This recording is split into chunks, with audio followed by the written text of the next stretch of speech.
A very good afternoon to you and welcome to Lunchtime News. You're with me, Stephanie Lazarus. Let's start off with the headlines. The government says that foreign nations will be briefed on the human rights chief's visit to Sri Lanka. Deadline for issuing temporary identifications for upcoming provincial council polls extended. Japan to spend $473 million for Fukushima water problem. Now, stories in detail. The Examinations Department says that the GCE Ordinary Level examinations will begin on the 10th of December. Examinations Commissioner General WMNJ Pushpakumara said that the exam is due to end on the 20th of December. 4,312 exam centres will be used for the examinations this year. He added that 580,100 students have qualified to sit for the examination, of which 384,000 are school candidates, while 196,100 are private candidates. He further added that the ordinary level examinations will be held for 48 subjects. The Commissioner General of Examinations said that 36,000 staff members will be employed for the examinations. 35,000 teachers will be involved in paper marking. Moving on to more local news, Minister of External Affairs Professor G.A. Piri says the remarks made by UN High Commissioner for Human Rights Navi Pillai on the human rights situation in Sri Lanka were unfair, wrong and biased. Issuing a communique, the Ministry of External Affairs quoted Minister Piris as saying at a press conference at the Sri Lankan High Commission in London that the tone and substance of the UN Human Rights Chief's statement was very distressing and that it displayed a total lack of balance and was indicative of prejudice. Professor Piris had noted that Sri Lanka had invited UN Human Rights Chief Navi Pillai in the interests of transparency and visibility, allowing her free access to any part of the country she wished to visit. According to the Ministry of External Affairs, Professor Piris had remarked that Pillai's trenchant criticism of the presence and role of the army in the north, which she called obtrusive and oppressive, was incorrect. The minister added that Pillai had no empirical evidence to substantiate her allegation that Sri Lanka is moving towards authoritarianism. Furthermore, the Minister of External Affairs had noted that the conclusions drawn by the UN High Commissioner for Human Rights are not in keeping with the facts on the ground. Meanwhile, the Ministry of External Affairs says it is taking steps to brief foreign nations on UN High Commissioner for Human Rights Navi Pillai's visit to Sri Lanka. The Ministry's Secretary Karnatilaka Amunagama said that the statement issued by the Department of Government Information following the conclusion of Pillai's visit is being referred to foreign nations via Sri Lanka's foreign missions. In its statement, the Department of Government Information had noted that the UN Human Rights Chief had exceeded her mandate in statements she had made at the conclusion of her visit. The Secretary to the Ministry of External Affairs noted that Pillai visited Sri Lanka on the basis of an invitation extended to her by the government 1.5 years ago. Amunagama pointed out that the government had provided her with unfettered access to visit locations in the island. Navi Pillai, who arrived in Sri Lanka on the 25th of August for a week-long visit, departed the island early on Sunday. I'm here to urge them to do more and to address the unaddressed issues. These problems will fester and cause instability. If the government just keeps its ear to the street, you'll understand what it is people are asking for. Navi Pillai, the top UN official responsible for protecting human rights around the world, talks exclusively to Newsfirst Wednesday after primetime news at 9 p.m. on MTVsports. Now, speaking at an event held in Hevahatta, Kandy, Prime Minister D.M. Jayaratne expressed the following views.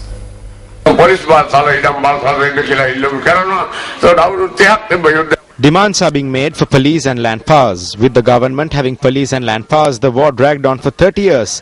So you need to think about what will transpire if police and land powers are granted. There are 3.1 million Tamil people in Sri Lanka. The majority are on our side. You need to think about what will happen if there is a separate state.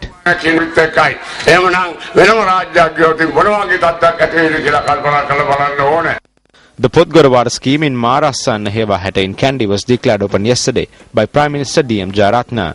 Minister of Water Supply and Drainage Dinesh Gunawardena was also present at the occasion. The leader of the Democratic Party, Sath Fonseca, attended a meeting which was held in the Hatharili at the area in Galigedera yesterday. අපේ රටේ තියෙන්නේ මර්ධනය. Our country is facing a major threat, that is politics absent of values. Our country is drowning in unjust and unfair politics like no other nation in the world. I am telling you all this because it is time our countrymen come to understand this. Dashed hopes is the message that we see on the faces of our people. 98% of the people in this country are faced with the same problem, despair and an uncertain future. හැමදාම බලාපොරොත්තු කඩ වෙනවා. අනාගතය ගැන අනිශ්චිතභාවයකින් ඉන්නවා. The Election Secretariat notes that the deadline for the issuing of temporary identification cards for the upcoming Provincial Council elections has been extended until the 10th of this month. Deputy Elections Commissioner M.M. Mohammed further noted that the deadline was to expire today.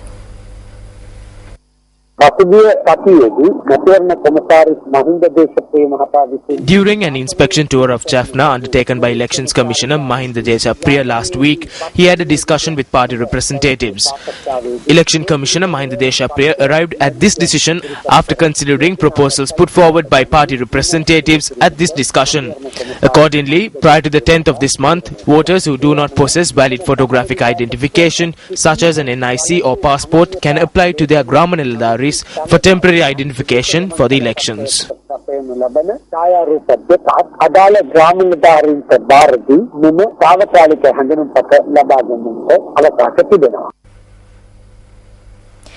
Gale force winds blew across Madhavachya, Ura Pinuwala and Kokatiyago Lava in the Anuradhapura district last evening.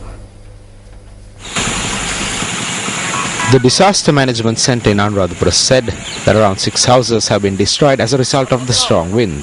Several electricity posts and trees were toppled by the strong winds. Our correspondent noted that the area has been experiencing an electricity supply disruption since last evening. The Anuradhapura District Office of the Disaster Management Centre notes that roads that were blocked by debris blown onto the roads by the winds have now been cleared. In another tragic incident, the bodies of 2 children who drowned in a pit filled with water in the Vavanavatta area in Piliyandala have been brought to the home of a relative. The bodies of the 2 children were brought to their grandmother's home last evening. The post-mortem examinations were performed prior to this at the Colombo South Teaching Hospital. The final rites are to be performed at the Vishwa Kale Cemetery in Piliyandala tomorrow.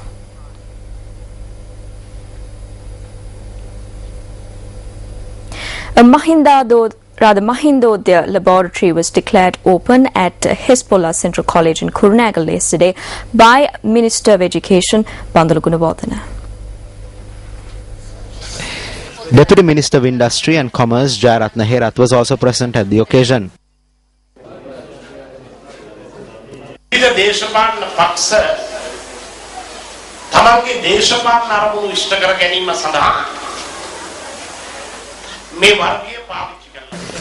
Various political parties have used ethnicity for their own political aim. They have not thought about children, whether they are Sinhala, Tamil, Muslim or Burgher. They are valuable human beings because they do not think this way. For 75 years, not a single Muslim child who comes to the school from the surrounding villages has made it to the medical faculty.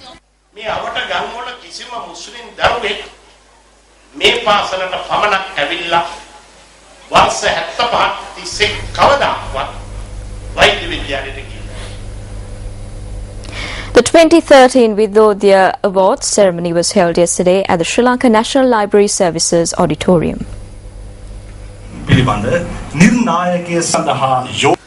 This is the 9th such award ceremony organised by the School of Sinhala and Mass Communications at the University of Sri Jayawardhanapura. Literary work and newspaper articles published in 2012 were considered for this award ceremony. Awards were presented to Ratnasri Vijayasinghe for his work Niki Nivasa, Mahinda Prasad Masimbula and Liyanage Amarikirti for his work Aramiri Sinunadaya. Sen Kotan, authored by Mahinda Prasad Masimbula, won the award for the best novel. Nalaka Gunawardena won the award for the best newspaper article.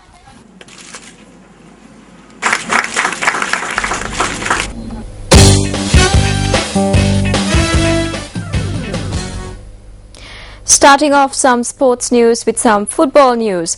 Arsenal have completed the signing of German midfielder Mesut Ozil from Real Madrid for a club record fee of £42.4 million. 24-year-old German midfielder Mesut Ozil has signed a 5-year deal with the Gunners. Ozil said, quote, "I am thrilled to be joining a club of the stature of Arsenal and I am looking forward to playing in the Premier League," unquote. Arsenal have failed in high-profile attempts to sign Liverpool striker Luis Suarez and Gonzalo Higuain, a former teammate of Ozil at Real Madrid this summer. But they have now captured Ozil after Gareth Bale's world record £85.3 million switch from Tottenham Hotspur to Real Madrid triggered further deals on the final day of the transfer window. Ozil's move, worth £42.4 million, easily surpasses the £15 million they paid Zenit St. Petersburg for Andre Arshavin in 2009. Arsenal manager Arsene Wenger said, quote, "He is a great player with proven quality at both club and international level. We have watched and admired him for some time as he has all the attributes I look for in an Arsenal player," unquote. Ozil joined Real Madrid from Werder Bremen 3 years ago for a fee believed to be about £12.4 million and has played 155 times for the club. And now the signing of Ozil, who helped Real win La Liga in 2012 and was named in UEFA's team of the tournament at Euro 2012, delivers a signal of intent to the Gunners' Premier League rivals. From football to some golf news now. Sweden's Henrik Stenson won the Deutsche Bank Championship by 2 shots with a 5-under par round of 66, leaving him with a tournament record tying total of 22 under 262 at the TPC Boston.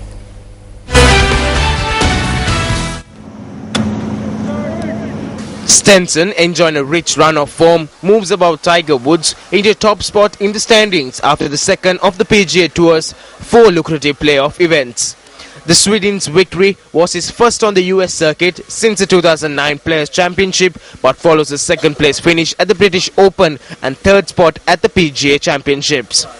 Veteran American Steve Stricker finished second, 2 shots behind Stenson after firing a 4-under 67 to secure himself an automatic place on the United States President's Cup team. Overnight leader Sergio Garcia fell back into a tie for 4th after closing with the disappointing 73, emptying up 5 strokes behind Stenson. World number 1 Woods wound up joint 65th after shooting a 2 over 73 despite low-scoring conditions on a rain-softened course. Stenson made a stumbling start with a bogey on his second hole, the par 5 second, but fired himself into the lead with a run of 4 birdies between the 4th and the 8th holes. Striker applied some pressure at the close, a birdie at the 17th, reducing the Sweden's advantage to 2 strokes, but on the same hole Stenson responded by splashing out from a bunker, the first time he had been in sand all week for birdie.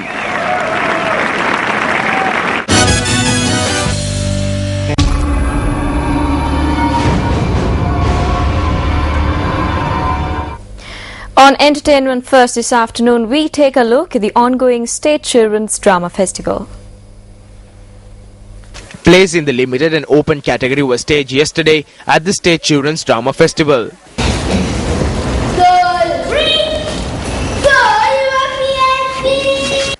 The State Children's Drama Festival, jointly organized by the Ministry of Culture and Aesthetic Affairs and the Department of Cultural Affairs, will conclude on the 15th of September. With that, we wrap up lunchtime news on MTV Sports. Join us again at 1:55 as we keep you on the know of the very latest.